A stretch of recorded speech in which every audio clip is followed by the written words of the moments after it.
Hello my dear student, welcome back to Aryan classes. Aryan ક્લાસીસમાં મારા દરેક વાલા વિદ્યાર્થીઓનું હાર્દિક સ્વાગત કરું છું. ચાલો વિદ્યાર્થીઓ, આજના વિડીયોની અંદર આપણે ધોરણ 11 આર્ટ્સ વાર્ષિક પરીક્ષા 2024 અને તત્વજ્ઞાન વિષયનું આજે આપણે મોસ્ટ એક્સપેક્ટેડ પેપર સોલ્યુશન આ વિડીયોની અંદર જોવાના છીએ. તમારા જિલ્લાની અંદર હજુ જો તત્વજ્ઞાનનું પેપર બાકી છે તો આ જે પેપર છે તમારા માટે મોસ્ટ ઇમ્પોર્ટન્ટ સાબિત થઈ શકે છે. દરેક વિદ્યાર્થીને નમ્ર વિનંતી છે કે આ જે વિડીયો છે એમાં હું તમને એ, બી અને સી વિભાગ એબીસી નું ફૂલ સોલ્યુશન સાથેનો આ વિડીયો છે, એટલે વિડીયો થોડો લોંગ થઈ જશે. પણ તમે જ્યારે આખું પેપર જોઈ લેશો એટલે તમને એક વિશ્વાસ આવી જશે કે નહીં, આ તમારું પેપર પણ આવવું જ આવવાનું છે. તમારે કોઈ ગભરાવાની, કોઈ ચિંતા કરવાની જરૂર નથી. દરેક મારા વાલા વિદ્યાર્થીઓ જરા એકવાર ભગવાન શ્રી રામનું નામ જરા કોમેન્ટની અંદર લખી દેજો તો તમારું આવનારું તત્વજ્ઞાનનું પેપર સુપર ડુપર હિટ જશે. ચાલો આ સાથે આપણે શરૂઆત કરી દઈએ છીએ આપણા પેપર સોલ્યુશનની. ચાલો આગળ વધવું છે. તત્વજ્ઞાનની અંદર આપણો વિભાગ એ, અને વિભાગ એ આપણો 16 ગુણમાં આપણને પૂછાય છે. જેટલા પણ એમસીક્યુ છે એક એક એમસીક્યુ તૈયાર કરી લેવાનો છે. ક્યાંક ને ક્યાંક આમાંથી બેઠા એમસીક્યુ તમારા પેપરની અંદર 100% જોવા મળી શકે છે. ચાલો પ્રશ્ન નંબર આપણો 1 છે. નીચેનામાંથી કયું દર્શન અનુમાન પ્રમાણને સ્વીકારતું નથી? આ ચારમાંથી કયું દર્શન એવું છે જે અનુમાન પ્રમાણને સ્વીકારતું નથી? તો જવાબ આપણો આવશે ચાર્વાક દર્શન. ચાર્વાક દર્શન જે છે એ અનુમાન પ્રમાણને સ્વીકારતું નથી, એ ખાલી પ્રત્યક્ષ પ્રમાણને સ્વીકારે છે. કયા પ્રમાણને? પ્રત્યક્ષ પ્રમાણને જ સ્વીકારે છે. તો ચાર્વાક દર્શન એ પ્રત્યક્ષ પ્રમાણને સ્વીકારે છે, અનુમાન પ્રમાણને સ્વીકારતું નથી. બાકીના જે છે ન્યાય દર્શન, બૌદ્ધ દર્શન, સાંખ્ય દર્શન, આ બધા જે દર્શનો છે એ અનુમાનના પ્રમાણને સ્વીકારે છે. ચાલો આગળ વધીએ. પ્રશ્ન નંબર આપણો 2 છે. ગાંધીજી રાષ્ટ્રપિતા છે, આ કેવા પ્રકારનું વિધાન છે? તો ગાંધીજી પાછળ છે, આગળ કઈ નથી, તો કઈ ના હોય તો આપણે સર્વ સમજી લેવાનું. તો સર્વ છે તો વિધાન કયા પ્રકારનું કહેવાય? હા પ્રકારનું કહેવાય. હા સર્વ છે એટલે જવાબ આપણો આવશે હા. હા સર્વ છે, આવું ભેગું યાદ રાખવાનું ને યાદ રહી જાય. જવાબ આવશે હા વિધાન. ચાલો પ્રશ્ન નંબર 3 છે. સમાન પદ ધરાવતા હ અને ન વચ્ચે કેવા પ્રકારનો વિરોધ છે? તો સમાન પદ ધરાવતા હ અને ન વચ્ચે ઉપવિરોધ છે. કયો વિરોધ છે? ઉપવિરોધ છે. ચાલો પ્રશ્ન નંબર આપણો 4 છે. દલીલમાં ફલિત વિધાનની સંખ્યા કેટલી હોય છે? મારા વાલા મારા કલેજા, મોસ્ટ આઈમ્પી ક્વેશ્ચન છે. પછી કહેતા નહીં એકચ્યુઅલી કે બેન તમે કીધું નહોતું. જો એવું પૂછે કે ફલિત વિધાનની સંખ્યા કેટલી, તો જવાબ આવશે 1. પણ એમ કે આધાર વિધાનની સંખ્યા, તો આધાર વિધાનની સંખ્યા 1 કે તેથી વધુ આવશે. તમને ફલિત વિધાન કીધું છે તો ફલિત વિધાનની સંખ્યા 1 જ આવશે. અને આ પ્રશ્ન વારંવાર પૂછાય છે, તૈયાર કરી લેજો. ચલો 5માં, નીચેનામાંથી કયું જોડકું આશ્રયશ્રિત વિરોધી વિધાનનું નથી? તો અહીંયા આપણો જવાબ આવશે ના હા. શું લખશો? ના હા. જો આશ્રયાશ્રિત વિરોધી પૂછ્યું છે તો એમાં હા હ આવે, હા આવે, નો ના આવે, પણ ના અને હા નહીં આવે. બીજો એક પ્રકાર છે ન ના. ઓકે, તો આ 4 પ્રકાર છે. 4 પ્રકાર સિવાયનું આ જે જોડકું છે એ નહીં આવે. ચાલો આગળ વધીએ. તો 6માં, કીડીને કણ અને હાથીને મણ કેવા પ્રકારનું સંયુક્ત વિધાન છે? તો કીડીને કણ અને કીધું છે, અને તો અને આવે એટલે આ સામુચાયિક વિધાન કહેવાય. જવાબ આવશે ઓપ્શન નંબર આપણો ડી, સામુચાયિક વિધાન જવાબમાં આવશે. ચાલો આગળ વધું છું. પ્રશ્ન નંબર 7 છે. વિકલ્પન સંયુક્ત વિધાનમાં કયા પ્રતીકનો ઉપયોગ થાય છે? વિકલ્પન કીધું છે તો વિકલ્પનમાં વી પ્રતીકનો ઉપયોગ થાય છે, તો લખવાનું છે. જવાબ આવશે વી. ચાલો 8માં કીધું છે પી વિકલ્પન નિષેધ પી ના સત્યતા કોષ્ટકમાં કેટલા આદ્ય સ્તંભો આવે છે? તમારા વાલા આદ્ય સ્તંભ કીધું છે. હવે સાદા વિધાનો કેટલા છે? તો સાદું વિધાન પી એકલું છે. અહીંયા પી છે, ડબલ પી આવે. ભલે જો એકનું એક વિધાન ફરી વખત આવે ને તો એને તમારે એક જ વાર ગણવું પડે.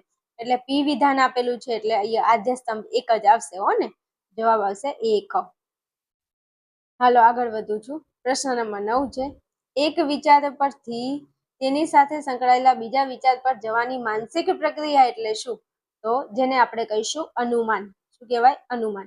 એક વિચાર પરથી બીજા વિચાર પર જવું એ જે માનસિક પ્રક્રિયા છે એને આપણે કહીશું અનુમાન. ચલો પ્રશ્ન નંબર 10. માન્ય રૂપોવાળા નિરૂપાધિક વિધાનની રજૂઆતનો સાચો ક્રમ જણાવો. હવે ભાઈ માન્ય રૂપવાળું નિરૂપાધિક વિધાન હોય એનો ક્રમ કયો કયો આવશે? તો એનો ક્રમમાં તમારે યાદ રાખવાનું છે કે પહેલા સર્વ હોય, કેટલાક હોય, કોઈ પણ હોય તો એને ઈયતતા કહેવાય. તો પહેલા નંબરે ઈયતતા આવે, પછી ઉદ્દેશ્ય પદ આવે, પછી વિધેય પદ આવે અને છેલ્લે કાં તો છે આવે કાં તો નથી આવે તો એને આપણે સંયોજક કહીશું. તો અહીંયા આપણો જવાબ આવશે ઓપ્શન નંબર સી. માન્ય રૂપોવાળા નિરૂપાધિક વિધાનની રજૂઆતનો સાચો ક્રમમાં પહેલા ઈયતતા આવશે, પછી ઉદ્દેશ્ય પદ આવશે, પછી વિધેય પદ અને પછી સંયોજક. આ જે પ્રશ્ન છે 1000% તમારા પેપરમાં જોવા મળી શકે છે. પછી એકચ્યુઅલી તમે મને કહેતા નહીં કે બેન તમે કીધું નહોતું. મોસ્ટ આઈમ્પી ક્વેશ્ચન છે 10મા નંબરનો, તૈયાર કરી લેજો. ઓકે, હાલો ત્યાંથી આગળ વધું છું. પ્રશ્ન નંબર 11 છે, સમગ્ર જગતનું ઉપાદાન કારણ કયું છે? તો સમગ્ર જગતનું ઉપાદાન કારણ જવાબ આવશે પ્રકૃતિ. ચાલો પ્રશ્ન નંબર 12 ઉપર, જીવાત્માનું સૂક્ષ્મ શરીર કેટલા તત્વોનું બનેલું છે? તો જીવાત્માનું સૂક્ષ્મ શરીર 19 તત્વોનું, કેટલા? 19 તત્વોનું બનેલું છે. ચાલો પ્રશ્ન નંબર 13, ઈશ્વર કોને પોતાના સંદેશ વાહક તરીકે મોકલીને ધર્મના સંસ્થાપનનું કાર્ય કરે છે? તો જવાબ આપણો આવશે મુક્તાત્માને. ઈશ્વર પોતાના સંદેશવાહક તરીકે કોને મોકલે છે? મુક્તાત્માને મોકલે છે. ચાલો પછી આગળ વધીએ. પ્રશ્ન નંબર 14, ધર્મ સવારે ઉઠીને તેના માતા પિતાને વંદન કરે છે. આ કયા પ્રકારનું કર્મ છે? તો ધર્મ સવારે વહેલા ઉઠીને માતા પિતાને વંદન કરે છે. તો આ કયા પ્રકારનું? કાયિક કર્મ આવશે. કયું? કાયિક કર્મ આવશે. અત્યારે તો આપણે સવારે વહેલા ઉઠીએ ને એટલે માતા પિતાની તો વાત છોડો, પહેલા આપણે મોબાઈલના દર્શન કરીએ છીએ. આ માતા પિતાને વંદન કરવું એ તો ક્યાંય દૂરની વાત છે. અત્યારનો જમાનો એવો છે કે આપણે પહેલા ઉઠી અને મોબાઈલના દર્શન, એમાંય વળી પહેલા તો ઇન્સ્ટાગ્રામ ખુલે, પછી ફેસબુક, પછી વોટ્સએપ, આ બધું ચેક કરીએ ત્યારે તો આપણને આપણો દિવસની શરૂઆત થાય છે. પણ શું કરવું? હા, બદલાવવું પડે ને, પરિવર્તન સંસાર કા નિયમ હે. ચાલો પછી પ્રશ્ન નંબર આપણો 15 છે, કયો વિષય માનવને સત્યમય જીવન જીવતા શીખવે છે? તો શું કરવા બીજા વિષયનું નામ લેવું છે? તત્વજ્ઞાન ભણીએ છીએ, તત્વજ્ઞાનનું નામ લેવું પડે ને ભાઈ. કયો વિષય માનવને સત્યમય જીવન જીવતા શીખવે છે? તો જવાબ આવશે તત્વજ્ઞાન. ચલો 16મો પ્રશ્ન છે, જગતના પ્રત્યેક જીવનું અંતિમ લક્ષ્ય કયું છે? તો જવાબ આવશે મોક્ષ. ભાઈ ભગવાને આપણને જન્મ આપ્યો છે તો મોજ મજા કરવા નથી આપ્યો મારા વાલા. ભગવાને કીધું છે કે તમે જાઓ, હું તમને જન્મ આપું છું ને તમે ત્યાં જઈ પૃથ્વીલોકમાં જઈને મારી ભક્તિ કરો, મારી ઉપાસના કરો અને છેલ્લે તમે મોક્ષની પ્રાપ્તિ કરો. મોક્ષની પ્રાપ્તિ એટલે જન્મ મરણના જન્મ મરણનું જે ચક્ર છે એમાંથી આપણને છુટકારો મળી જાય, મુક્તિ મળી જાય, એને આપણે કહીશું મોક્ષ. મતલબ કે ફરી આપણો જન્મ ના થાય ને ફરી આપણું મૃત્યુ ના થાય, એને કહેવાય મોક્ષની પ્રાપ્તિ. તો આપણો જન્મ દર વખતે મનુષ્યનો જન્મ થાય છે તો મોક્ષની પ્રાપ્તિ માટે, પણ આપણે એવા પાપ ને એવા કર્મો કરીએ છીએ જેનું ફળ ભોગવવા ફરી પાછું આપણે પૃથ્વીલોકમાં આવવું પડે છે. આવું છે ભાઈ, ખબર પડે એને હો, સમજાય એને વંદન ને ના સમજાય ને એને તો અભિનંદન છે. હાલો આગળ વધવું છે વિભાગ બી ઉપર.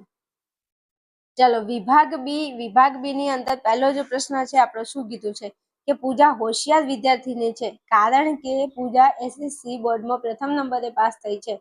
આ દલીલમાં ફલિત વિધાન ઓળખાવો. ફલિત વિધાન પૂછ્યું છે મારા વાલા. તો પૂજા હોશિયાર વિદ્યાર્થીની છે, આ જે છે ને ઈ ફલિત વિધાન છે, ફવી છે. અને કારણ કે પૂજા એસએસસી બોર્ડમાં પ્રથમ નંબરે પાસ થઈ છે, આ આવી છે. આવી એટલે આધાર વિધાન. હવે કારણ કે પછીનું જે વિધાન હોય ઈ આધાર વિધાન હોય, તો આપણને આધાર વિધાનની ખબર પડી જાય તો વધ્યું એ વિધાન કયું હોય? ફલિત વિધાન હોય. તો તમને જવાબ તો મળી જાય. કઈ અઘરું, એકદમ સહેલું છે. હવે જો તમને પરીક્ષાની અંદર આપ્યું હોય મારા વાલા, જો તમને કેમ કે, કારણ કે, તો આ કારણ કે કેમ કે આવા શબ્દો પછી જે વિધાન હોય એને આપણે કહીશું આવી, આધાર વિધાન. અને પરિણામે, પછી માટે, તેથી, આવા શબ્દો આપેલા હોય તો એને આપણે કહીશું ફલિત વિધાન. રેડી? આવું છે, આટલું યાદ રાખવાનું છે. હાલો આગળ વધું છું. આગળ વધીએ ટોપિકમાં એ પહેલા 2 મિનિટ તમારી જોડે ખાલી થોડી ચર્ચા વિચારણા કરવા માંગુ છું. મારા વાલા વિદ્યાર્થીઓ, તમે હાલ ધોરણ 11માં અભ્યાસ કરી રહ્યા છો. જેવું તમારું ધોરણ 11 પૂરું થશે એટલે તમે ધોરણ 12 આર્ટ્સમાં આવશો. અને આર્ટ્સની અંદર તમને ખબર છે કે આપણો વિષય તત્વજ્ઞાન કેટલો તમને અઘરો લાગે છે. હા, તમને લાગે છે તત્વજ્ઞાન અઘરો, 1000% મને ખબર છે. પણ હું તમને એવું કહેવા માંગુ છું કે તત્વજ્ઞાન એકદમ સહેલામાં સહેલો વિષય છે.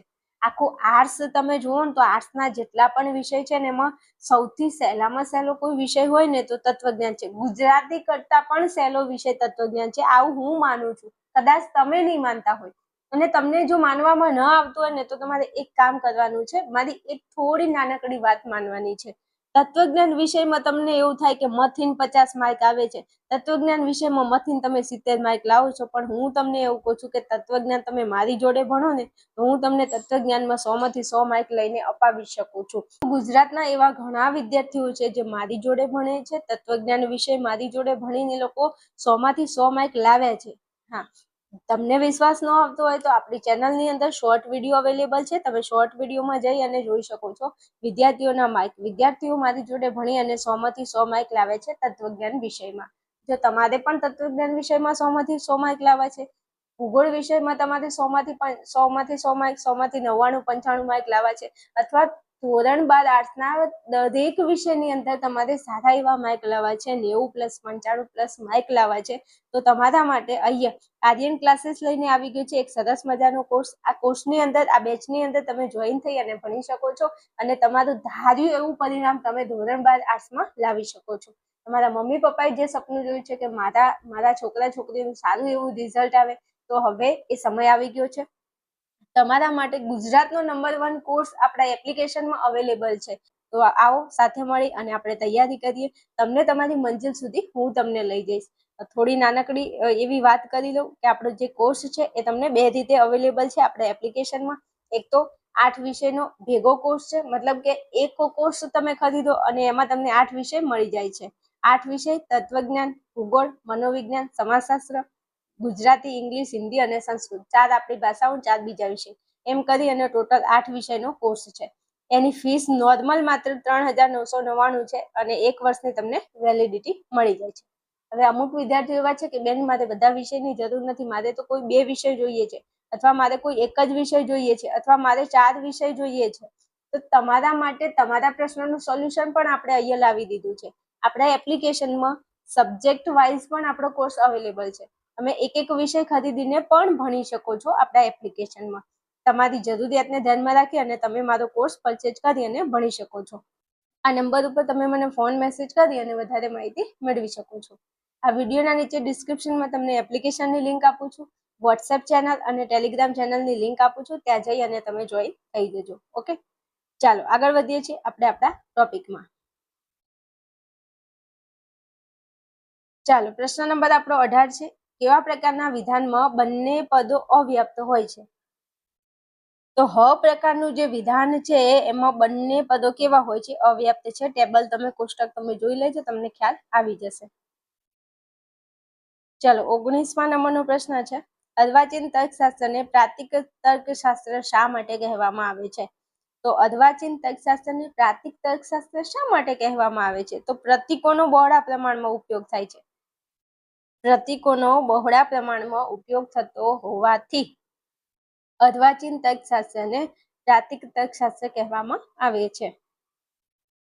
ચાલો, 20મા નંબરનો પ્રશ્ન છે. એ સમુચ્ચય બી દ્વિશર્તી સી ના સત્યતા કોષ્ટકમાં કેટલી હરોળ હોય છે? તો એ શરતી બી અને જો એ સમુચ્ચય બી દ્વિશર્તી સી, આ વિધાન તમને આપેલું છે ને તમને એમ કીધું છે કે હરોળ કેટલી હોય. હરોળ એટલે આડી લાઈન. તો તમારે આડી લાઈન કોને ધ્યાનમાં રાખીને બનાવવી પડે મારા વાલા? તો સાદા વિધાનને ધ્યાનમાં રાખી અને આડી લાઈન બને. આડી લાઈન એટલે કે હરોળ. જો એક સાદું વિધાન હોય તો આડી લાઈન 2 બનાવવાની, 2 સાદા વિધાન હોય તો આડી લાઈન 4 બનાવવાની, 3 સાદા વિધાન હોય તો આડી લાઈન 8 બનાવવાની. હવે અહીંયા જો, એક તો એ સાદું વિધાન, બી સાદું વિધાન અને સી સાદું વિધાન, 3 વિધાનો આપેલા છે. તો 3 સાદા વિધાનો હોય તો મારા કલેજા આડી લાઈન 8 બને.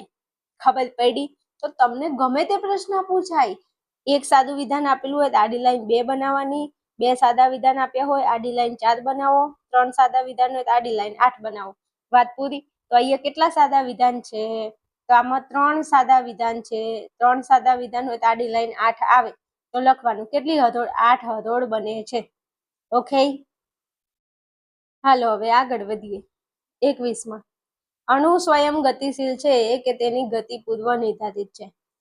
આ પ્રશ્ન વિજ્ઞાનનો છે કે તત્વજ્ઞાનનો છે તે તમારે જણાવવાનું છે. તો આપણે તત્વજ્ઞાનનો લખીશું, કારણ કે પેપર તત્વજ્ઞાનનું છે, વિજ્ઞાનનું કા છે, તો જવાબ લખીશું તત્વજ્ઞાનનો પ્રશ્ન છે.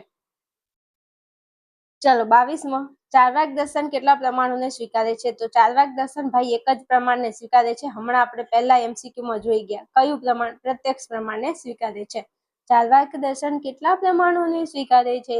એક જ. કયું? પ્રત્યક્ષ પ્રમાણ. રેડી? ચાલો આગળ. 23મા નંબરનો પ્રશ્ન, પ્રકાશ અને જ્ઞાનનો ઉદય થાય છે ત્યારે કયા ગુણની વૃદ્ધિ થાય છે? પ્રકાશ અને જ્ઞાનનો ઉદય થાય છે ત્યારે કયા ગુણની વૃદ્ધિ થાય છે? તો જવાબ આવશે સત્વગુણ. સત્વગુણ. આપણને ખબર છે 3 પ્રકારના ગુણ છે, સત્વ, રજસ અને તમસ. તો અહીંયા પ્રકાશ અને જ્ઞાનનો ઉદય થાય છે ત્યારે કયા પ્રકારની વૃદ્ધિ થાય છે? જવાબ આવશે સત્વગુણ. ચાલો પછી છેલ્લો પ્રશ્ન છે વિભાગ બી નો 24મો પ્રશ્ન, જીવાત્માનું મૂળ સ્વરૂપ કેવું છે? તો જીવાત્માનું મૂળ સ્વરૂપ કેવું છે? સત ચિત્ત આનંદ સ્વરૂપ છે. સત ચિત્ત આનંદ સ્વરૂપ છે. અને આ ત્રણેયને ભેગા કરો તો સચ્ચિદાનંદ થઈ જાય છે. કેવું સ્વરૂપ થઈ જાય છે? સચ્ચિદાનંદ થઈ જાય છે. જીવાત્માનું મૂળ સ્વરૂપ કેવું છે? સત ચિત્ત આનંદ સ્વરૂપ છે. આ ત્રણેયને ભેગા કરીએ એટલે સચ્ચિદાનંદ થઈ જાય છે. ઓકે, હાલો આગળ વધીએ વિભાગ સી ઉપર. ચાલો વિભાગ સી નો પહેલો પ્રશ્ન 25મો, જેમાં કીધું છે કે નીચે આપેલી દલીલનું રૂપ જણાવી તેનું પ્રામાણ્ય લખો. કઈ વાંધો નહીં, રૂપ જણાવી દઈએ. ચલો, સર્વ ફળો તાજા છે. તો સર્વ અને છે એને કઈ હળી નથી કરવાની, વચ્ચે ઉદ્દેશ્ય પદ અને વિધેય પદ આપેલું છે, તો એના માટે આપણે પ્રતીક મૂકી દઈશું. પહેલા આપેલું છે ફળો, તો ફળો માટે હું એ મૂકું છું. પછી આપેલું છે તાજા, તાજા માટે હું બી લઉં છું. ચલો નીચેનું વિધાન, નીચેમાં પહેલું પદ છે ફૂલો, તો ફૂલો ઉપર આવ્યું નથી એટલે ફૂલો માટે હું સી મૂકું છું. પછી તાજા, તો તાજા ઉપર આવી ગયું છે, તાજા માટે આપણે પહેલા બી લીધો તો ફરી તાજા આવી તો ફરી એના માટે બી મૂકી દીધો. ચલો પછી ફલિત વિધાન, ફલિત વિધાનમાં ફૂલો આપેલું છે તો ફૂલો ઉપર આવી ગયું છે, તો ફૂલો માટે આપણે સી લીધો તો ફરી સી મૂકો. પછી ફળો, ફળો ઉપર આવી ગયું છે, ફળો માટે આપણે એ લીધો તો ફરી મૂકી દો એ. હવે તમે આ દલીલનું રૂપ ચકાસ કરો તો અહીંયા જો આ બી અને બી આ બંને પદ એકબીજાની લાઈનમાં આવે છે. જો એકબીજાની લાઈનમાં આવતા હોય તો આ જે દલીલ છે એ અપ્રમાણભૂત કહેવાય. કેવી કહેવાય? અપ્રમાણભૂત કહેવાય. જો હમણાં આ બી અને બી ક્રોસમાં આવતા હોત તો આ દલીલ પ્રમાણભૂત બનત, પણ અહીંયા આ બંને વિધાનો એ એકબીજાની ઉપર નીચે આવે છે એટલે આ જે દલીલ છે એ અપ્રમાણભૂત છે. જવાબ તમારે લખવાનો છે અપ્રમાણભૂત. ઓકે, જો ક્રોસમાં વિધાન આવે, જો અહીંયા બી વિધાન હોય ને અહીંયા બી વિધાન હોય, બી વિધાન જે છે આ બી પદ જે છે એ ક્રોસમાં આવે તો એને આપણે પ્રમાણભૂત કહીશું, પણ અહીંયા એકબીજાની એક્ઝેક્ટ નીચે આવે છે તો એને આપણે કહીશું અપ્રમાણભૂત. તો તમને પ્રમાણભૂત પણ પૂછાઈ શકે, અપ્રમાણભૂત પણ પૂછાઈ શકે. રૂપ જોઈ લેવાનું, રૂપના આધારે નક્કી કરી લેવાનું. ચાલો આગળ વધીએ છીએ. તો 26મા નંબરના પ્રશ્નમાં કીધું છે નીચે આપેલા વિધાનના ઉદ્દેશ્ય પદ અને વિધેય પદ ઓળખાવો. ઉદ્દેશ્ય પદ અને વિધેય પદ ઓળખાવાનું છે. તો વિદ્યાર્થી જે છે એ ઉદ્દેશ્ય પદ છે અને અપ્રામાણિક જે છે એ આપણું વિધેય પદ છે. પૂરું? ઓકે, ચાલો આગળ વધીએ. 27મા નંબરનો પ્રશ્ન, તો નીચે આપેલા નિરૂપાધિક વિધાનનો પ્રકાર લખી તેના પદોની વ્યાપ્તિ લખવાની છે. તો કેટલાક સંતો પૂજનીય વ્યક્તિ નથી, આ વિધાન આપેલું છે. તો હવે કેટલાક અને નથી, તો કેટલાક નથી એ કયા પ્રકારનું વિધાન થઈ જાય? તો ન પ્રકારનું વિધાન થઈ જાય. અને એમાં આ સંતો જે છે ઈ જે પદ છે ઈ અવ્યાપ્ત છે. સંતો વાળું જે પદ છે ઈ અવ્યાપ્ત છે અને પૂજનીય વ્યક્તિ જે છે ઈ વ્યાપ્ત છે. ઈ કેવું છે? વ્યાપ્ત છે. આ પદ વ્યાપ્ત છે અને આગળનું પદ જે છે ઈ અવ્યાપ્ત છે. ચાલો ત્યાંથી આપણે આગળ વધવું છે. પ્રશ્ન નંબર આપણો 28મા નંબરનો છે. નીચે આપેલા વિધાનનું પ્રતિવિધાન અને પરિવર્તન વિધાન લખો. આ જે વિધાન આપેલું છે એનું પ્રતિવિધાન અને પરિવર્તન વિધાન લખવાનું છે. તો કેટલાક યુવાનો નિષ્ઠાવાન વ્યક્તિઓ છે, આનું તમારે પ્રતિવિધાન અને પરિવર્તન વિધાન લખવાનું છે. તો પ્રતિવિધાન બોલું છું. પહેલા તમારે આ વિધાન છે ઈ કયા પ્રકારનું છે ઈ જોઈ લેવાનું. તો કેટલાક અને છે, તો કેટલાક છે આ કયા પ્રકારનું વિધાન કહેવાય? તો કેટલાક છે. તો આ વિધાન છે ઈ હ પ્રકારનું છે. હવે હ પ્રકારનું વિધાન હોય એનું પ્રતિવિધાન કયું બને? તો એનું પ્રતિવિધાન બને ન વિધાન. હનું પ્રતિવિધાન કયું થાય? ન વિધાન. હવે તમારે એનું પ્રતિવિધાન બનાવવાનું છે, તો હું બોલી જાઉં છું, ધ્યાન રાખજો. પ્રતિવિધાન એ ન વિધાન બનશે અને કેટલાક યુવાનો અહીંયા નિષ્ઠાવાન છે, નિષ્ઠાવાનની જગ્યાએ તમારે અનિષ્ઠાવાન કરવાનું છે. અને વ્યક્તિઓ, પછી વ્યક્તિઓને એમનું એમ રાખવાનું છે, તો તમારે નથી મૂકવાનું, ન વિધાન થઈ ગયું. કેટલાક યુવાનો અનિષ્ઠાવાન વ્યક્તિઓ નથી, આ ન વિધાન થઈ ગયું, એટલે કે પ્રતિવિધાન લખી નાખ્યું. ઓકે. હવે પરિવર્તન વિધાન. તો ભાઈ હનું પરિવર્તન વિધાન શું થાય? હનું હજ થાય. હનું પરિવર્તન વિધાન શું થાય? હજ થાય. તો હું પરિવર્તન વિધાન બોલું છું, સાંભળજો. અહીંયા કેટલાક છે, તો તમારે કેટલીક લખવાનું, કેટલીક. હવે પરિવર્તન કરવાનું હોય એમાં શું કરવાનું? તો કે વિધેય પદને આગળ લાવવાનું. આ વિધેય પદ છે એને આગળ લાવવાનું, ઉદ્દેશ્ય પદને પાછળ લઈ જાવ. તો કેટલીક, પછી નિષ્ઠાવાન વ્યક્તિઓ, આ વિધેય પદ છે એને આગળ લાવો. તો કેટલીક નિષ્ઠાવાન વ્યક્તિઓ, યુવાનો છે. તો આપણે શું કર્યું? યુવાનોને પાછળ લઈ ગયા અને નિષ્ઠાવાન વ્યક્તિઓને આગળ લાવ્યા, કારણ કે આપણને કીધું તું પરિવર્તન કરવાનું, તો આપણે પરિવર્તન કરી દીધું. અને હનું પરિવર્તન શું થાય? હસ થાય. પૂરું. હાલો આગળ વધું. ચલો પછી પ્રશ્ન નંબર 29 છે. શું કીધું છે? વિધાનનો વિરોધ એટલે શું? તેના પ્રકારો જણાવો. તો આટલું ખાલી આટલો પ્રશ્ન છે ને, એ તમે જરા થોડું જોઈ લેજો ને. ચાલો આગળ વધુ. પ્રશ્ન નંબર 30 છે. શરતીનો સત્યતા કોષ્ટક રચો. તો કઈ વાંધો નહીં, શરતી માટે લખી દો પી ક્યુ, પછી પી શરતીને ક્યુ. સ્તંભ બનાવી દો. લો આ સ્તંભ બનાવી દીધા. એક પી નો સ્તંભ બનશે, એક ક્યુ નો સ્તંભ બનશે અને એક પી શરતી ક્યુ નો ભેગો સ્તંભ બનશે. હવે અહીંયા પી વિધાન અને ક્યુ વિધાન બે વિધાનો છે, તો આડી લાઈનો 4 બનાવવાની. તો બનાવો 1 2 3 અને 4. આડી લાઈનો 4 બનાવી, તો કે આ બનાવી. હવે એમાં ટીએફ ની ગોઠવણી કરો. તો ટીએફ ની ગોઠવણી કેવી રીતે કરવાની? તો પહેલું વિધાન હોય એમાં 2 વખત ટી મૂકો, 2 વખત એફ મૂકો. બીજું વિધાન હોય એમાં 1 વખત ટી, 1 વખત એફ, 1 વખત ટી, 1 વખત એફ. પૂરું? તો કે પૂરું. હવે આ પી શરતી ક્યુ નું જે આ જે સ્તંભ છે એને પૂરવા માટે શું કરવાનું? તો આને પૂરવા માટે શરતીનો નિયમ લગાડો. તો ભાઈ શરતીનો નિયમ શું છે? તો કે ટી એફ હોય તો એની સામે તમે એફ લખો. હવે તમે મને બતાવો કે ટી એફ કઈ જગ્યાએ છે? તો અહીં તો ટીટી છે, અહીંયા ટીએફ છે. આ જો ટીએફ હોય એની સામે એફ લખો. હવે અહીંયા ટીએફ નથી, અહીંયા ટીએફ નથી, કે અહીંયા ટીએફ નથી, તો જે જગ્યાએ ટીએફ ના હોય એ બધે તમે ટી મૂકી દો. લો મૂકી દીધું ટી. પૂરું. આ શરતીનો નિયમ છે. પહેલા નિયમ લગાડવાનું, ટીએફ ની સામે એફ લખી દેવાનું, બાકી બધે ટી. તો આપણે નિયમ લગાડી દીધો. આ થઈ ગયું સત્યતા કોષ્ટક. અઘરું કાંઈ અઘરું નથી. 5 કારકમાં આવું જ કરવાનું છે. બસ ખાલી તમને સત્યતા મૂલ્યનો નિયમ આવડતો હોવો જોઈએ. જો તમને 5 કારકોના સત્યતા મૂલ્યના નિયમ ના આવડતા હોય તો મારો વિડીયો સર્ચ કરો, ધોરણ 12 આર્ટ્સમાં પહેલું ચેપ્ટર, તો લખજો STD 12 અને ચેપ્ટર 1 તત્વજ્ઞાનમાં. તો વિડીયો તમને મળી જશે. સત્યતા મૂલ્યના નિયમો ખાલી એક 5 મિનિટનો વિડીયો છે, જોઈ લેશો તો તમને નિયમો આવડી જશે. અને ધોરણ 12 માં તો હું બૂમ પડાવું, છોતરા પડાવી દઉં. 100 માંથી 100 માર્ક આવે મારા વિદ્યાર્થીઓને. કેટલા? 100 માંથી 100 માર્ક આવે તત્વજ્ઞાનમાં. તમારે 100 માંથી 100 માર્ક બોર્ડમાં લાવવા હોય ને, તો મારો કોર્સ છે જોઈન કરી લેજો. 1000% વિશ્વાસ અને ગેરંટી સાથે કહું છું કે તત્વજ્ઞાનમાં તમને 100 માંથી 100 માર્ક લઈને બતાવું. એમ કહું ને કે આ પ્રશ્ન પૂછાય તો ઈ જ પૂછાય, બીજો ન પૂછાય. એટલે મોજ કરો. તમારે ધોરણ 12 ની તૈયારી કરવા માટે તમારે મારા કોર્સમાં જોઈન થવાનું છે. અને કોર્સની ડિટેલ મેં આપેલી છે.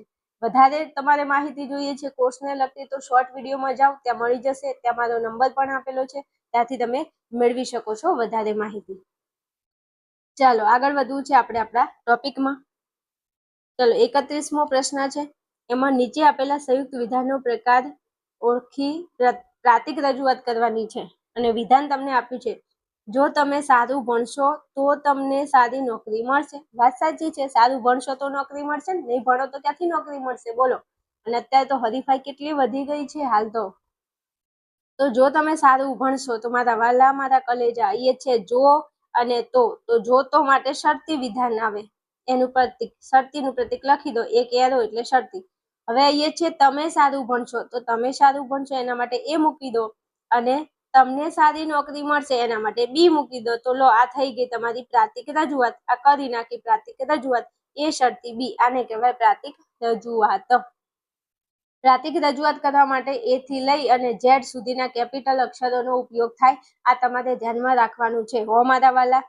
એ થી લઈ અને ઝેડ સુધીના, મતલબ કે ABCD માંથી તમને જે અક્ષર ગમે, તમને પી ગમે તો તમે પી લખો, તમને ડી ગમે તો તમે અહીંયા ડી લખો, તમને કોઈ ના પાડી શકે નહીં. એ થી લઈ અને ઝેડ સુધીના કેપિટલ અક્ષરમાંથી તમને તમારો મનગમતો જે અક્ષર હોય, તમારો પ્રિય પર્સન હોય ને એનો અક્ષર તમને ગમતો હોય ને તો તમે પ્રાતિક રજૂઆતમાં એનો અક્ષર લખી શકો છો. તમને કોઈ ના પાડવાનું નથી. સમજ્યા? એટલે પ્રાતિક રજૂઆતમાં એ થી ઝેડ સુધીના કેપિટલ અક્ષરો. હવે પ્રકાર ઓળખાવાનો છે. તો પ્રકાર કેવી રીતે ઓળખાવશો? તો ભાઈ અહીંયા જો એક જ કારક છે, શરતી કારક. તો આ વિધાન કેવું છે? શરતી વિધાન છે. લખી નાખવાનું. એનો પ્રકાર શરતી વિધાન. પૂરું. હલો આગળ વધુ. 32મો પ્રશ્ન છે, તાર્કિક કારકો કેટલા છે કયા કયા? આવો પ્રશ્ન ના આવડે ને તો તત્વજ્ઞાન ભણવાનું મૂકી દેવાય. કેમ કેમ બેન આવું કહો છો? તો આ તત્વજ્ઞાનનો પાયો છે. આ જે છે ને કારકો ઉપર તો આખું તત્વજ્ઞાન ટકેલું છે મારા ભાઈ. એ જો આ તમને પ્રશ્ન ન આવડે ને તો હકીકતમાં કહું છું તમારે તત્વજ્ઞાન ભણાય જ નહીં. તાર્કિક કારકો કેટલા છે? 5 છે. 5 કયા કયા છે? તો એક તો નિષેધ છે, પછી સમુચય, વિકલ્પન, શરતી અને દ્વિશરતી. આ 5 કારકો છે. એમાંથી તમને પૂછે કે એકમુખી કારક કયું? તો નિષેધ. અને દ્વિમુખી કારકો તો બાકીના 4. આવો પ્રશ્ન પૂછી લેશે, ધ્યાનમાં રાખજો. ચલો 33મો પ્રશ્ન, નીચે આપેલા પ્રત્યેક વિધાનની સામે તેના પ્રકારો દર્શાવે છે તે મુજબ કૌંસ ઉમેરવાનો છે. આનો વિડીયો અવેલેબલ છે. આ ધોરણ 12 ની અંદર બેઠું આવે છે અને આનો વિડીયો અવેલેબલ છે. એકવાર સર્ચ કરજો, ચેપ્ટર 1 ધોરણ 12 તત્વજ્ઞાન ચેપ્ટર 1 સર્ચ કરજો, આ વિડીયો તમને મળી જશે. એમાં શરતી વિધાન આપેલું છે. તો કાંઈ નહીં, શરતી વિધાનમાં શું કરશો? શરતીને બહાર રાખીને કૌંસ કરવાનું. લો વાત પૂરી. 1 માર્ક મળી જાય, આટલું કરવાનું. અહીંયા સમુચય વિધાન છે તો સમુચયને બહાર રાખો અને કૌંસ કરો. લો વાત પૂરી. જે વિધાન અહીંયા આપ્યું હોય ને એનું કારક બહાર રાખીને તમારે કૌંસ કરવાનું. પડી સમજણ? અહીંયા શરતી છે તો આ શરતીનું કારક છે, શરતીને બહાર રાખો. અહીંયા સમુચય છે તો આ સમુચયનું કારક છે, અને બહાર રાખીને આજુબાજુ કૌંસ કરો. તો આ કૌંસ થઈ ગયો. તમને આમાં કોઈ બી શરતી આપે, દ્વિશરતી આપે, સમુચય આપે, વિકલ્પન આપે, ગમે તે નિષેધ આપે, તો જે આપે એના કારકને બહાર રાખીને તમારે કૌંસ કરી દેવાનું. ઓકે, હાલો આગળ વધુ. 34માં કીધું છે, બૌદ્ધ દર્શન કયા 4 આર્ય સત્ય સ્વીકારે છે? તો પહેલા તો દુઃખ, પછી દુઃખનું કારણ, દુઃખનું નિવારણ, દુઃખના નિવારણનો માર્ગ. આ 4 આર્ય વ્રતો સ્વીકારે છે. દુઃખ, દુઃખનું કારણ, દુઃખનું નિવારણ, દુઃખના નિવારણનો માર્ગ. પૂરું. હાલો આગળ. 35માં 5 મહાભૂતોના નામ જણાવો. તો આવશે પૃથ્વી, આકાશ, જળ, તેજ, વાયુ. 5 મહાભૂતો કયા છે? પૃથ્વી છે, આકાશ છે, જળ છે, તેજ છે અને વાયુ છે. ચાલો પછી તમને કીધું છે 36માં, માનસિક કર્મ કોને કહેવાય? તો જીવાત્માએ મનમાં કરેલા વિચાર અને મનમાં સેવેલી ભાવનાઓને માનસિક કર્મ કહે છે. જીવાત્મા એટલે તમે, હું, આ બધી જીવાત્માઓ બધી જીવતી આત્માઓ છે. તો આ જીવતી આત્માઓ છે ને મનમાં વિચારો કરે અને મનમાં ભાવનાઓનું સેવન કરે, સેવે છે, તેને આપણે કહીશું માનસિક કર્મ. ઉદાહરણ તરીકે ઉદાહરણ લખવાનું છે. તો દુઃખી માણસને જોઈને એની દવા કરવાનું આપણને મન થાય તો એને આપણે કહીશું માનસિક કર્મ. અને મારા વાલા, જો તમને વિડીયોની શરૂઆતમાં વિભાગ A, B અને આપણો વિભાગ C નું ફોલ્ડ સોલ્યુશન અને વિભાગ B નું સોલ્યુશન એ તમને થોડું આપું છું. એ તમારા માટે ખૂબ મહેનત કરી છે આ વિડીયો બનાવવા માટે. એવું ના પડે, ચેનલમાં નવા હોય તો ખાસ ચેનલને સબસ્ક્રાઇબ કરી લેજો, કારણ કે ધોરણ 12 આર્ટ્સમાં હવે તમે આવવાના છો અને ધોરણ 12 આર્ટ્સની અંદર આપણે ફૂલ તૈયારી કરવાની છે. આપણી ચેનલની અંદર તમને ધોરણ 12 આર્ટ્સને લગતી સંપૂર્ણ તૈયારી કરવા માટે તમને દરેક વિષયના વિડીયો અવેલેબલ મળી જશે. એટલે ખાસ ચેનલને સબસ્ક્રાઇબ કરી લેજો, મારે કહેવું ન પડે. અને વિડીયો સારો લાગે તો તમારા મિત્રો સુધી તમે શેર કરી શકો છો. ઓકે, ચલો 37માં કીધું છે, જીવાત્માના શરીરો કેટલા પ્રકારના છે અને કયા કયા છે? તો જીવાત્માના શરીરો 3 પ્રકારના છે. એક તો આવશે સ્થૂળ શરીર, બીજા નંબરે સૂક્ષ્મ શરીર, ત્રીજા નંબરે કારણ શરીર. સ્થૂળ શરીર, સૂક્ષ્મ શરીર અને કારણ શરીર. ચલો પછી વિભાગ સી નો છેલ્લો પ્રશ્ન 38મો. ઈશ્વર જગત સાથેના સંબંધ અંગેનો સિદ્ધાંત જણાવો. તો 3 છે. પદ, ઈશ્વરવાદ, સર્વેશ્વરવાદ, ઈશ્વરવાદ. 3. એક તો પદ ઈશ્વરવાદ, પછી સર્વેશ્વરવાદ અને ઈશ્વરવાદ. ઓકે, ચાલો વિભાગ સી અહીંયા પૂરો થાય છે. આગળ વધુ છું વિભાગ ડી ની અંદર. ચલો વિભાગ ડી માં તમને કીધું છે પહેલા જ તે પહેલો 39મો પ્રશ્ન. એમાં કીધું છે નીચે આપેલ દલીલનું તમારે આધાર વિધાન અને ફલિત વિધાન ઓળખાવાનું છે. હું બોલું છું, તમે ધ્યાનમાં રાખજો. આધુનિક યુગમાં વાહનોનો બેફામ ઉપયોગ થાય છે, પરિણામે પર્યાવરણ દૂષિત થાય છે. હવે આ બે વિધાનો આપેલા છે, આમાંથી આધાર વિધાન કયું અને ફલિત વિધાન કયું? તો ભાઈ આધુનિક યુગમાં વાહનોનો બેફામ ઉપયોગ થાય છે, એ આપણું આધાર વિધાન છે, એટલે કે આપણું આવી છે. આ આવી છે કેમ? કારણ કે અહીંયા આગળ કઈ આપેલું નથી, પણ જો અહીંયા પર્યાવરણ દૂષિત થાય છે ને એની આગળ પરિણામે આપેલું છે. હવે પરિણામે આવે એટલે એ આપણું ફલિત વિધાન થઈ જાય. તો આ ફલિત વિધાન હોય તો વધુ એ આપણું આધાર વિધાન જ હોય, એવી તો આપણને બુદ્ધિ પહોંચે પછી થોડી. તો પરિણામે આવે કે માટે આવે, તેથી આવે, તો તેને આપણે કહીશું ફલિત વિધાન. તો પરિણામે પર્યાવરણ દૂષિત થાય છે એ ફલિત વિધાન છે, અને આધુનિક યુગમાં વાહનોનો બેફામ ઉપયોગ થાય છે એ આપણું આધાર વિધાન છે. ઓકે, હાલો આગળ. બીજા નંબરમાં દરિયામાં ભરતી આવશે કારણ કે આજે પૂનમ છે. તો ભાઈ મારા કારણ કે આજે પૂનમ છે, તો કારણ કે, કેમ કે એવા શબ્દો આવે તો એ વિધાન આપણું આધાર વિધાન બની જાય. તો વધ્યું એ વિધાન આપણું ફલિત વિધાન. એટલે પૂરું, કઈ અઘરું નથી. ઓકે, મોજ કરો. ભાઈ જે વિદ્યાર્થીઓ દ્રષ્ટિહીન છે ને મારો વિડીયો જોવે છે, તો ગુજરાતના લગભગ ઘણા 10 થી હાલની વાત કરું છું, 10 થી વધારે એવા વિદ્યાર્થીઓ છે જે હાલ ધોરણ 11માં ભણે છે ને હાલથી મારો ધોરણ 12 આર્ટ્સનો કોર્સ એમને ખરીદી લીધો છે. એટલે જે વિદ્યાર્થીઓ દ્રષ્ટિહીન છે મારો વિડીયો જોઈ રહ્યા છે, તો તમારે ધોરણ 12 આર્ટ્સની અંદર બોર્ડમાં પાસ થવા માટે અથવા તો સારા માર્ક લાવવા માટે તમે મારો કોર્સ જોઈન કરી શકો છો. કારણ કે હાલ હું જેવું સમજાવું છું આવું આવું હું 12 આર્ટ્સમાં સમજાવું છું. તમને ખૂબ જ ઈઝી પડશે, કારણ કે તમે દ્રષ્ટિહીન હોય તો આ વસ્તુ તમારે વિચારવા જેવી છે ખૂબ જ. એમ ચાલો આગળ વાત કરવી છે. ત્રીજો પ્રશ્ન, આજે વરસાદ આવશે કેમ કે આકાશમાં એ પ્રકારના વાદળો છે. તો કેમ કે, હવે કેમ કે, કારણ કે આવા શબ્દો આવે ને તો એ વિધાન આધાર વિધાન હોય. તો કેમ કે આકાશમાં એ પ્રકારના વાદળો છે આ આપણું આધાર વિધાન. તો વધ્યું એ બાકીનું આપણું ફલિત વિધાન. પૂરું, કાંઈ અઘરું નથી. ચાલો પછી આગળ વધું છું. 40મો પ્રશ્ન છે, નીચે આપેલા વિધાનના આશ્રયિત વિરોધી, અંશ વિરોધી કે ઉપવિરોધી અને પૂર્ણ વિરોધી વિધાન લખો. એમાં કીધું છે સર્વહંસ સફેદ છે. તો આ પ્રશ્નનો જવાબ તમારે ટેલી કરી લેવાનો છે. ચાલો પછી 41મો પ્રશ્ન છે, એ તમને ફકરા પરથી જવાબ લખવાના છે. કેસ સ્ટડી આધારિત પ્રશ્નો આપેલા છે. ફકરો તમને આપેલો છે, ફકરો હું વાંચતી નથી, તમને પ્રશ્નો સીધા આપી દઉં છું ને એનો જવાબ આપી દઉં છું. પ્રશ્નો તમને 3 પૂછ્યા છે ફકરા ઉપરથી. પહેલો પ્રશ્ન છે, તર્કશાસ્ત્રની પ્રાતિક ભાષામાં કયા પ્રતીકોનો ઉપયોગ થાય છે? તર્કશાસ્ત્રની પ્રાતિક ભાષામાં કયા પ્રતીકોનો ઉપયોગ થાય છે? તો એક તો વિધાનપરક અચલનો ઉપયોગ થાય છે અને વિધાનપરક પરિવર્તી આ બંનેનો ઉપયોગ થાય છે. તો અંદર ફકરામાં જવાબ આપેલો છે, તમે જોઈ શકો છો. અચલ અને પરિવર્તીનો ઉપયોગ થાય છે, અહીંયા આપેલું છે, તમે જોઈ શકો છો. અહીંયા જો બે પ્રકારના પ્રતીકો આવે છે, અચલ અને વિધાનપરક પરિવર્તી. ચાલો પછી તમને કીધું છે કે બીજા પ્રશ્નમાં વિધાનપરક પરિવર્તી કોને કહેવાય? તો આ જે પ્રશ્ન છે ને ભાઈ, એ આપણા પ્રશ્ન આપણું જે ચેપ્ટર છે એમાંથી પૂછે છે. આ ફકરામાં ક્યાંય તમે શોધીને મરી જશો તોય તમને જવાબ નહીં મળે. હું તમને જવાબ આપી દઉં છું. તો વિધાનપરક પરિવર્તી કોને કહેવાય? તો જેને સ્થાને કોઈ પણ વિધાન મૂકી શકાય તેને શું કહેવાય? વિધાનપરક પરિવર્તી કહેવાય. આ જવાબ તમને ફકરામાં નથી આપ્યો, એ આપણી બુદ્ધિ વાપરીને લખવાનો છે. હાલો પછી તમને કીધું છે કે ABCD વગેરે કેપિટલ અક્ષરોને શું કહેવાય? તો હમણાં આપણે જોઈ ગયા કે ABCD એટલે A થી લઈ અને Z સુધીના કેપિટલ અક્ષરો છે ને એને કહેવાય અચલો, જે પ્રાતિક રજૂઆત કરવા માટે ઉપયોગી થાય છે.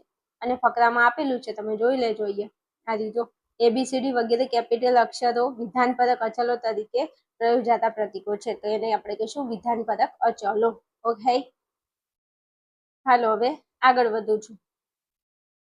તો બાકીના પ્રશ્નો હું વાંચી જાઉં છું, એકવાર જોઈ લેજો. 42મો પ્રશ્ન છે કે ABC એ વિધાનોને અસત્ય અને XYZ એ વિધાનોને સત્ય માની નીચેના જટિલ સંયુક્ત વિધાનની આકૃતિ દોરવાની છે. તો તમને અહીંયા આપેલું છે, શું પૂછ્યું છે, એ વિકલ્પન એક્સ સમુચ્ચય કૌંસમાં એક્સ વિકલ્પન ઝેડ આપેલું છે. એનું તમારે જટિલ સંયુક્ત વિધાનની આકૃતિ દોરવાની કીધું છે. પછી 43મો પ્રશ્ન, નીચે આપેલ જટિલ સંયુક્ત વિધાનો માટેના સત્યતા કોષ્ટક રચી અને સમજૂતી આપવાની છે. વિધાન તમને આપેલું છે કૌંસમાં એક્સ વિકલ્પન ઝેડ કૌંસ પૂરો શરતી વાય.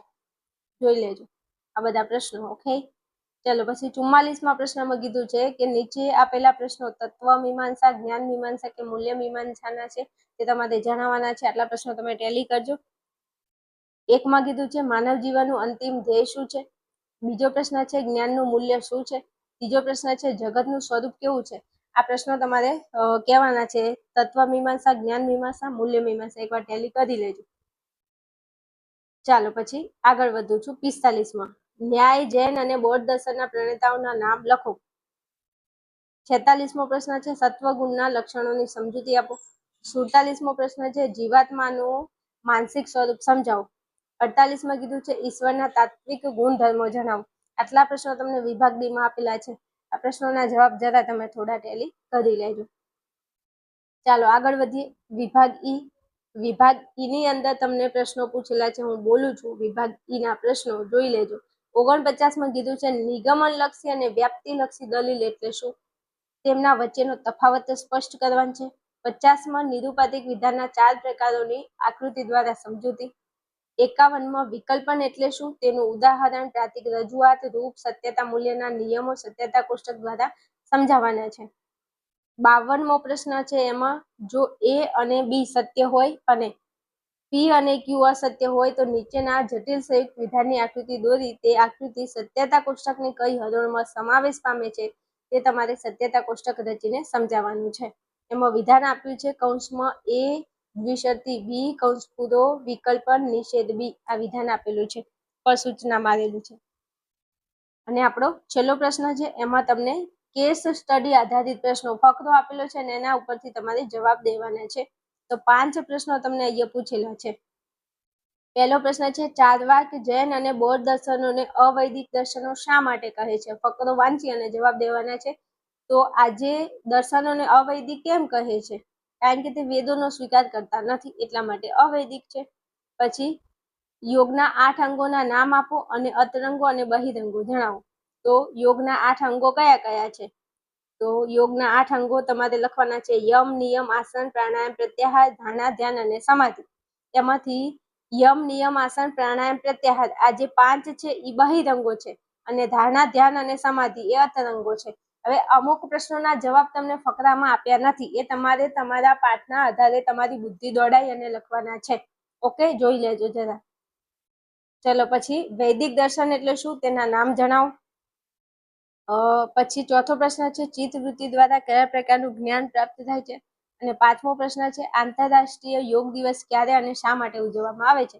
તો આપેલું છે 21 જૂનના રોજ આંતરરાષ્ટ્રીય યોગ દિવસ તરીકે ઉજવવામાં આવે છે. અને ભારતને આપેલું અમૂલ્ય નજરાણું છે યોગ, એટલા માટે આખા વિશ્વએ એનો સ્વીકાર કર્યો છે. એટલા માટે 21 જૂનને આંતરરાષ્ટ્રીય યોગ દિવસ તરીકે ઉજવવામાં આવે છે. રેડી? ચાલો અહીંયા આપણું પેપર સોલ્યુશન પૂરું થાય છે. સંપૂર્ણ જેટલું મારાથી થતું હતું એટલું સોલ્યુશન તમને આપી દીધું છે. મળીશું નેક્સ્ટ વિડીયોમાં આવા જ વિડીયો સાથે. ત્યાં સુધી જોતા રહેશો આર્યન ક્લાસીસ. ચેનલને થોડું સપોર્ટ કરતા રહેજો. ધોરણ 12 આર્ટ્સની અંદર તમને મારા તરફથી અને મારી ચેનલ તરફથી તમને ફૂલ્લી સપોર્ટ મળી રહેશે. ચાલો મળીશું નેક્સ્ટ વિડીયોમાં.